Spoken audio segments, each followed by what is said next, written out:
هل يذهب الطلاب إلى المدارس؟ هل يذهب جدا الموظفون إلى مؤسساتهم؟ جدا جدا. أقفلها حنقفلها. أقفل الكاميرا خلاص. أقفل الكاميرا خلاص. إذا مشاهدينا نتابع الآن دورية لربما أحد المكونين تطالب مراسل العربية من الخرطوم سالم الهاشمي بإطفاء الكاميرا. إذا الثورة البعض منها طبعا أيضا طالب بتغيير وحل هذه الحكومة لفشلها. هنالك بعض المسارات الخاصة التي أيضا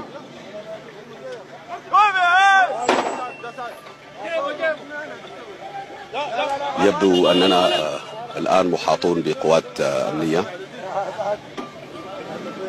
نحن ننقل ما يجري على الأرض. هذه قوة أمنية يا سعد؟ نعم تهاني أواصل سعد أن بعض سعد يعني هؤلاء يلبسون نعم لبس مدني. قوات أمنية الآن. نعم تهاني. نعم تهاني. نعم هي قوات أمنية لا نعرفها بالضبط، ولكن تحدثنا معهم وقالوا لا مانع الآن من أن نواصل هذه التغطية.